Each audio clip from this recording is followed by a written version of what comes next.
I never thought family could betray me the way mine did. Not until the morning I discovered my own nephew had stolen my land right out from under me. My name is Ellen. I'm 68 years old, and I've lived my whole life believing that blood was thicker than water.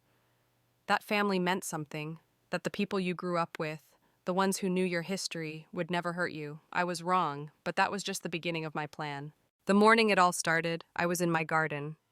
I'd been living in my small farmhouse in rural Minnesota for 3 years by then. After my husband Robert passed, I couldn't bear to stay in the city anymore. Too many memories, too many empty rooms that echoed with his voice. So I came home. Back to the land where I grew up. My garden became my sanctuary. Tomatoes, green beans, sunflowers taller than me. Every morning I'd walk out with my coffee and talk to Robert like he was still there.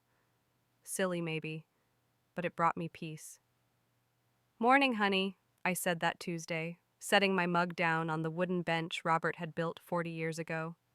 "The roses are finally blooming. You'd love them." The air smelled like earth and dew. Birds were singing in the old oak tree. I didn't know that within an hour everything would change. My phone rang just as I was deadheading the marigolds. It was my brother Sam. "Ellen? You got a minute?" "Of course," I said, wiping dirt from my hands. "Everything okay?" There was a pause, too long. "Dylan wants to come by and talk to you, this morning, if that works." Dylan, Sam's son, my nephew. I hadn't seen him in almost a year. "What's this about?" I asked. "He'll explain."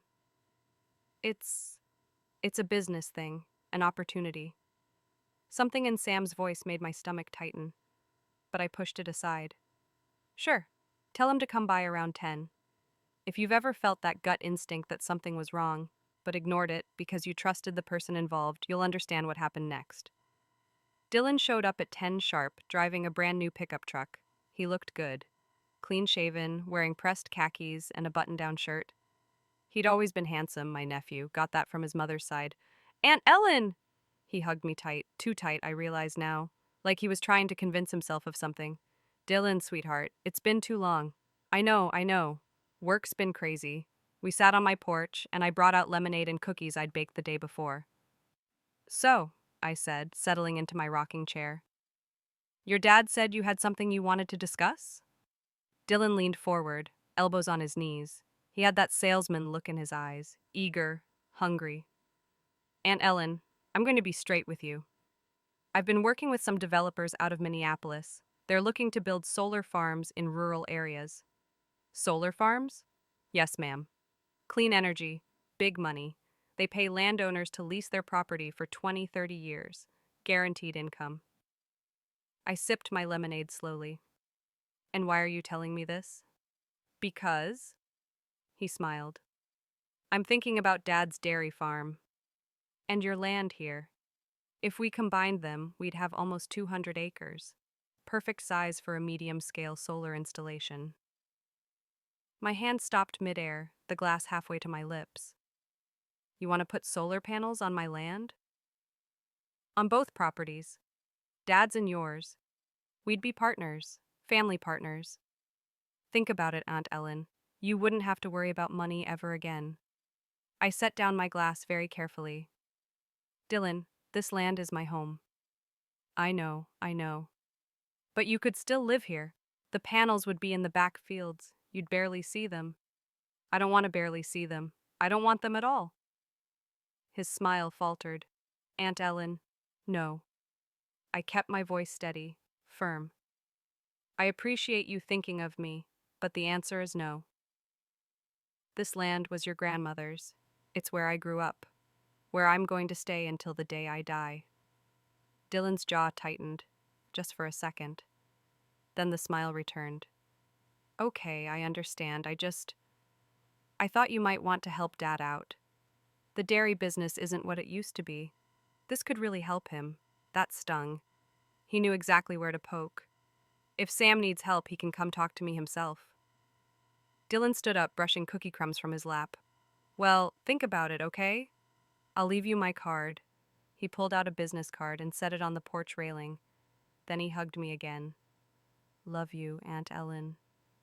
"Love you too, honey." I watched him drive away, and that feeling in my stomach got worse. I called Sam that afternoon. Did you know Dylan was going to ask me about solar panels? Sam coughed. He always coughed when he was uncomfortable. He mentioned it. And you thought that was a good idea? Ellen, I didn't tell him to do anything. He's just trying to help. Help? Sam, I told you last year I wasn't interested in selling or leasing this land. Things change, Ellen. The farm. It's getting harder. Milk prices are down. Equipment keeps breaking. I'm 72 years old. I'm tired. My heart softened.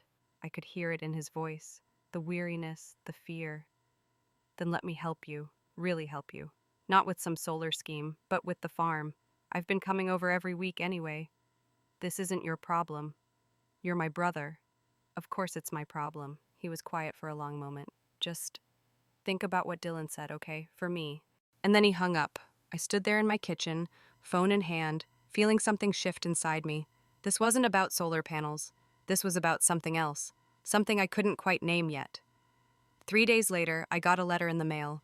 It was from the county recorder's office. Official letterhead. Legal language. Notice of property transfer registration. My hand started shaking before I even finished reading. According to the document, a portion of my land, 15 acres along the eastern border, had been transferred into a family trust. The paperwork was dated 2 weeks ago. My signature was on the transfer form, except I'd never signed anything. I read it 3 times, 4 times. My vision was blurring. At the bottom, in neat handwriting, was a second signature. Dylan Harker, trustee. The room started spinning. I sat down hard on my kitchen chair and pressed my palms against the table. He'd forged my signature. My own nephew had forged my signature and stolen my land. If you've ever been betrayed by someone you love, this story is for you. I didn't sleep that night. I kept reading the document over and over, looking for some mistake, some explanation that would make this all make sense, but there wasn't one. Dylan had committed fraud against me, against his own aunt. At 3 in the morning, I called Sam. He answered on the 5th ring, voice thick with sleep. Ellen? What's wrong? Did you know? What? No, what? Did you know that Dylan transferred part of my land into a trust without my permission?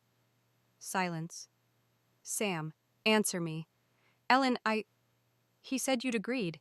He said you'd talked about it. My voice came out cold. So cold it surprised even me. He forged my signature, Sam. He stole from me. That's not... There must be some mistake. The only mistake was me trusting my own family. I hung up before he could respond. The next morning, I drove into town. Our county seat is just a small cluster of buildings around a courthouse square. Everyone knows everyone. That's usually a comfort. But that day, it felt like walking through enemy territory. I went straight to the recorder's office and asked to speak with someone about the transfer. The clerk, a young woman named Melissa, pulled up my file. Yes, ma'am. This was filed 2 weeks ago. All the paperwork looks in order. It's not in order. That's not my signature. She blinked at me. Ma'am, it's notarized. I don't care if it's notarized. I never signed that document. Melissa looked uncomfortable now. You'd need to file a formal dispute and probably get a lawyer. A lawyer. I was 68 years old, living on Robert's pension and Social Security. Lawyers cost money I didn't have to spare. But what choice did I have? I called my old friend Joan that afternoon. Joan had worked as a court clerk for 30 years before retiring. She knew the legal system inside and out. We met at the corner cafe in a booth by the window. Ellen, are you sure about this? Joan asked, stirring sugar into her coffee. I slid the document across the table. She read it carefully, her expression getting darker with each line. Oh, honey. Tell me I'm not crazy, Joan. You're not crazy. This is fraud, clear as day. So what do I do? Joan tapped her spoon against her cup, thinking. You need to file a police report, then get a lawyer to file an injunction to freeze any further transactions on that land, and you'll need a handwriting expert to prove the signature isn't yours. My chest felt tight. That sounds expensive. It will be. But Ellen, if you don't fight this, he's going to get away with it. I looked out the window at the town square. at the courthouse where I'd gotten my marriage license, where I'd registered Robert's death certificate. This was my home, my history, and I'd be damned if I let anyone take it from me. Okay, I said. Tell me where to start. The problem was, nobody wanted to believe me. When I went to the sheriff's office to file a report, Deputy Miller looked at me like I'd lost my mind. Ma'am, this is a family matter. Maybe you just forgot signing the papers? I didn't forget. I never signed them. Have you talked to your nephew? Maybe there's been a misunderstanding. A misunderstanding. That's what everyone kept calling it. Not fraud, not theft, a misunderstanding. I want to file a formal report, I said, keeping my voice level. Deputy Miller sighed and pulled out a form. Word spread fast in a small town. By that weekend, everyone knew that Ellen Harker was accusing her own nephew of forgery, and most people didn't take my side. At church on Sunday, 3 women I'd known for 40 years walked right past me without saying hello. In the grocery store, the checker, Billy Thompson, who'd gone to school with Dylan, gave me a look like I'd kicked a puppy. Heard you're having some family trouble, he said, not meeting my eyes. I'm having some legal trouble, I corrected. He just shrugged and handed me my receipt. I drove home feeling more alone than I had since Robert died. Sam finally came to see me on a Tuesday afternoon. I was in the garden, pulling weeds. I heard his truck before I saw it. He got out slowly, moving like an old man. He was only 4 years older than me, but he looked ancient. Ellen! I didn't stand up, just kept pulling weeds. Sam. He walked over and stood at the edge of my garden, hands in his pockets. Dylan says you're trying to get him arrested. Dylan forged my signature and stole my land. So yes, I'm trying to hold him accountable. He's my son. And I'm your sister. Sam's face crumpled. Why can't we just work this out as a family? Why do you have to involve lawyers and police? I stood up then, dirt on my knees, anger in my chest. Because he committed a crime, Sam. Because he lied and cheated and stole from me. And because you're standing here defending him instead of seeing the truth. He made a mistake. A mistake? A mistake is forgetting my birthday.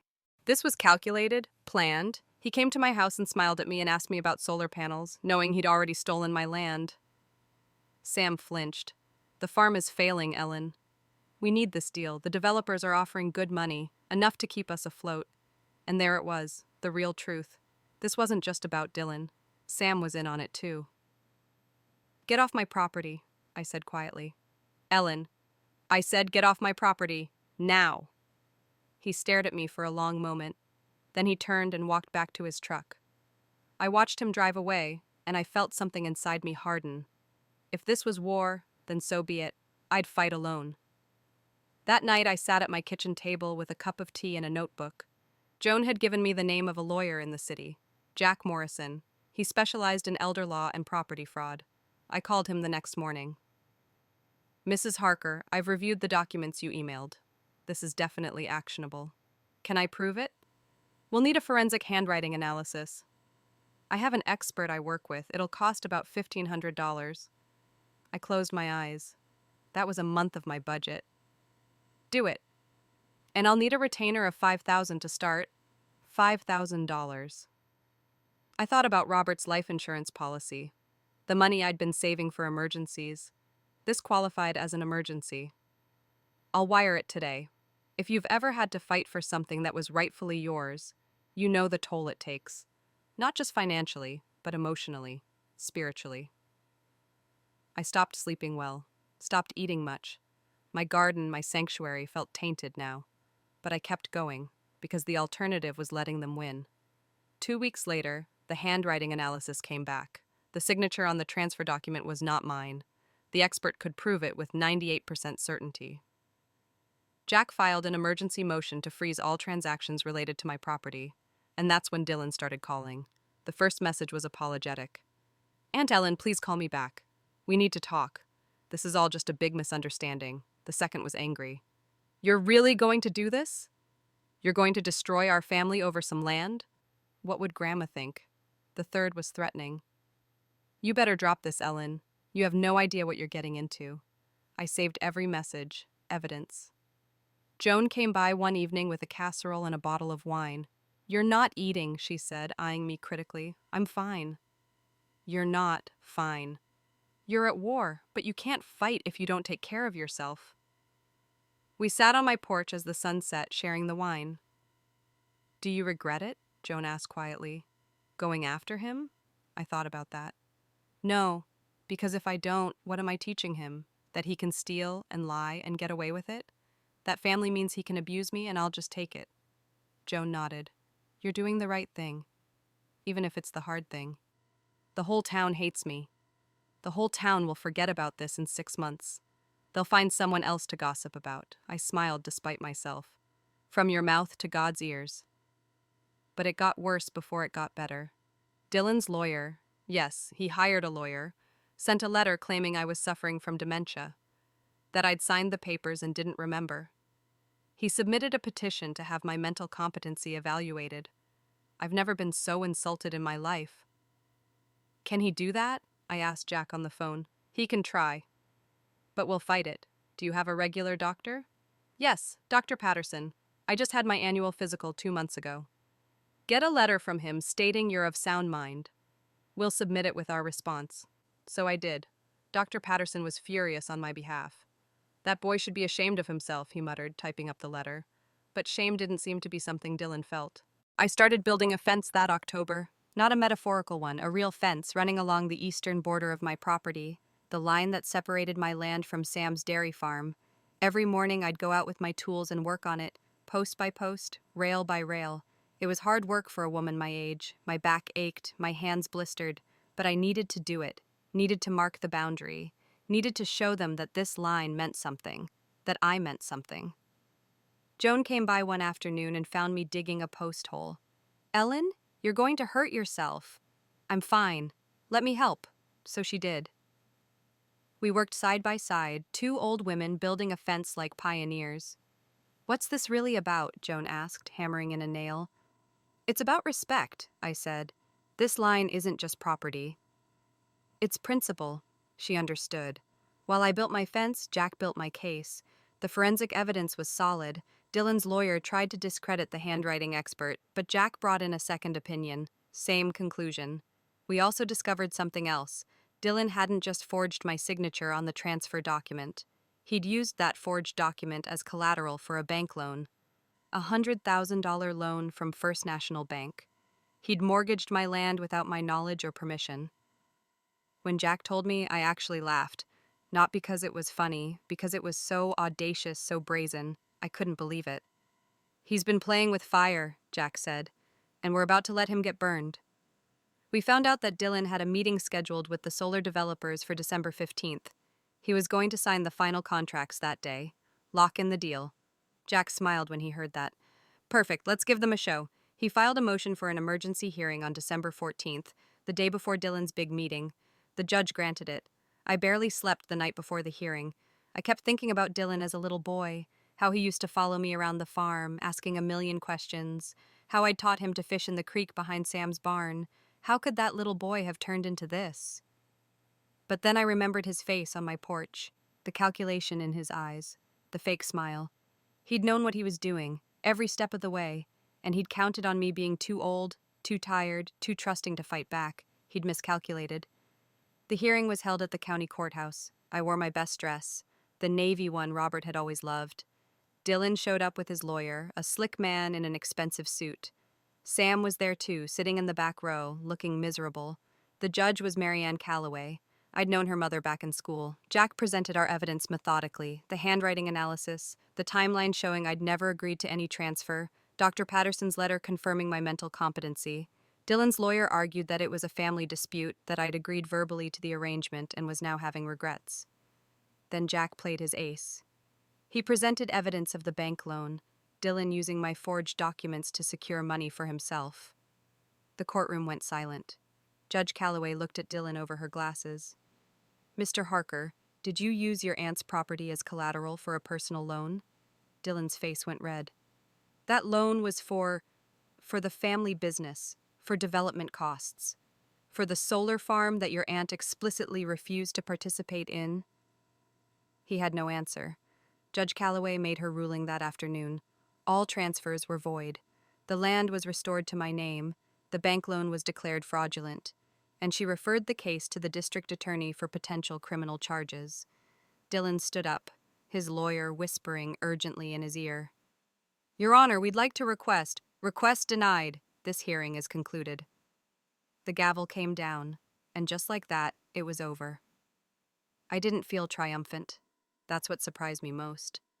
I thought I'd feel vindicated, satisfied, victorious.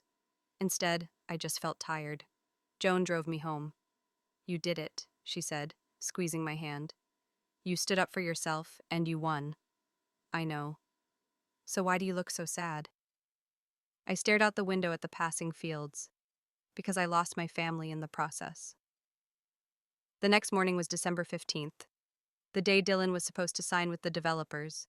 Instead, the sheriff showed up at his house with a warrant. Dylan was arrested for fraud, forgery, and theft. The news spread through town like wildfire. This time, people didn't avoid me. They apologized. I'm so sorry, Ellen. We should have believed you. I feel terrible. We didn't realize what he was doing. I accepted their apologies with grace, but inside, I remembered every cold shoulder, every dismissive look. I wouldn't forget. Sam came to see me a week later. He looked like he'd aged 10 years. Ellen, I don't know what to say. Then don't say anything. He sat down on my porch steps, head in his hands. I didn't know about the loan. I swear I didn't. I thought it was just the solar deal. I thought we'd all make money. You knew I said no, Sam, and you backed him anyway. He's my son, and I'm your sister. I've been your sister for 68 years. Doesn't that count for something? He started crying then, big, heaving sobs. I'm sorry. I'm so sorry. I wanted to comfort him. Part of me ached to reach out and tell him it was okay, but it wasn't okay. I need time, I said quietly. I need time to figure out if I can forgive this. He nodded and left without another word. Winter came hard that year. By January, the fence was finished. It ran the entire length of my eastern property line, white rails against the snow. I stood looking at it one morning, coffee cup warming my hands. It was just a fence, but it meant everything. It meant boundaries, respect, the line between what was mine and what wasn't. And it meant I defended what was rightfully mine. Dylan's case went to court in February. He took a plea deal. 3 years probation, restitution to the bank, and community service. No jail time. His lawyer had argued that he was a first-time offender with family responsibilities. I didn't attend the sentencing. Jack represented me. When he called to tell me the outcome, I didn't know how to feel. Is that justice, Wood? I asked. It's what the system gave us, Jack said. But you got your land back. And he's got a criminal record. He won't be able to pull this again. Small comfort. Sam sold the dairy farm in March. He couldn't keep it going anymore. The stress had broken something in him. He moved into a senior living facility in town, someplace clean and warm with people to look after him. I didn't visit, not because I was cruel, but because I didn't know what to say to him. Every time I thought about going, I remembered how he'd taken Dylan's side, how he'd asked me to just let it go, how he'd chosen money over me. If you've ever had to cut ties with someone you loved, you know it's not simple, it's not clean, it's messy and painful and full of second-guessing, but sometimes it's necessary. Dylan moved to Chicago. I heard through the town grapevine that he'd gotten a job with some tech startup, starting over. Part of me hoped he'd learned his lesson. Part of me knew that people like him rarely did. But he wasn't my responsibility anymore. Joan came by one afternoon in early April, when the first crocuses were pushing through the snow. How are you doing? She asked. I'm okay. Really? I thought about it. I won the case. I got my land back. Dylan's been punished. But Joan, I don't feel like I won anything. I feel like I lost my family. She sat down beside me on the porch swing. You didn't lose your family, Ellen. You lost people who were willing to betray you. There's a difference. It doesn't feel different. It will. Give it time. Spring came slowly that year. I spent my days in the garden, planting new flowers, tomatoes, herbs, everything that had brought me joy before. Slowly, peace started to return.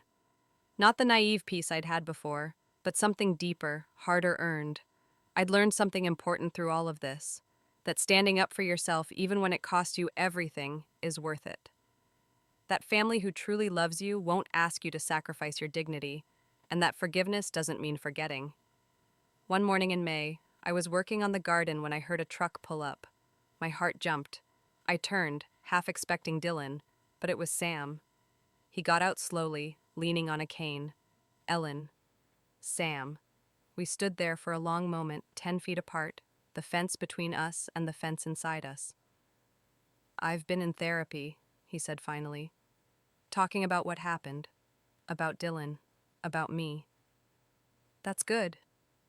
The therapist asked me what I was most afraid of. You know what I said? I shook my head. "Losing you. Really losing you. Not just our Sunday visits, but losing my sister." My eyes burned. "You hurt me, Sam. You chose him over me." "I know, and I've got to live with that. But Ellen, I'm asking, can we try? Can we maybe start over, slowly?" I looked at him, really looked at him. He was old, frail. The cancer that had taken his wife 20 years ago was probably coming for him soon. I could see it in his eyes. And he was my brother. Blood wasn't thicker than anything. But history meant something. Childhood meant something. And maybe, just maybe, redemption was possible. "Slowly," I said. "Very slowly." His face crumpled with relief. "Thank you." We started having coffee once a week. Not at his place or mine. Neutral territory, the corner cafe. At first, we didn't talk about what happened. We talked about safe things, the weather, the town gossip, my garden. But gradually, carefully, we started to heal. "I should have believed you from the start," he said one morning in June. "Yes, you should have." I was scared. The farm was failing. Dylan seemed so confident, I wanted to believe him. "That doesn't excuse it, Sam." "I know, but I'm trying to understand why I did what I did, so I don't do it again." That mattered. The trying mattered. Dylan sent me a letter in July. It was short, stiff, clearly written at his lawyer's suggestion. "Dear Aunt Ellen, I want to apologize for my actions. What I did was wrong. I let greed and desperation cloud my judgment. I hope someday you can forgive me. Dylan." I read it 3 times, then I folded it up and put it in a drawer. Maybe someday I'd answer it. Maybe someday I'd be ready to forgive him. But not today. It's September now, a full year since Dylan showed up on my porch with his solar farm dreams. I'm sitting in my garden with my morning coffee, watching the sun come up over the fields. The fence is still standing, white and strong and clear. Yesterday I added something to it. A small wooden sign that I made myself in the garage. I'm not much of a woodworker, but it came out okay. It reads, "This line marks not property, but respect." Because that's what this was always about. Not land, not money, respect. Sam and I had lunch yesterday, at his place in the senior living home. He's doing better. The therapy is helping. And having me back in his life, even in this careful, measured way, seems to have given him purpose. We talked about Mom and Dad, about growing up on these farms, about the good times before everything got complicated. "Do you think we'll ever really be okay again?" he asked. "I think we're okay now," I said. "Just different. Different kind of okay." He nodded. "Different is good enough." I don't know what happened to Dylan. I don't ask, and Sam doesn't volunteer. Some bridges, once burned, can't be rebuilt. And that's all right. Real family is the people who actually want you there. Real family respects boundaries. Real family doesn't ask you to choose between your dignity and their comfort. I'm 69 now. Time keeps moving. But I'm at peace here in my garden, with my fence and my flowers and my coffee. I stood up for myself. I fought the battle. I won the war, even though the victory was bittersweet. And most importantly, I learned that you're never too old to set boundaries. You're never too old to demand respect. You're never too old to say no. For the first time since Robert died, I feel free. Free from the obligation to accept bad treatment because we share blood. Free from the guilt of defending myself. Free to be just Ellen, in her garden, living her life.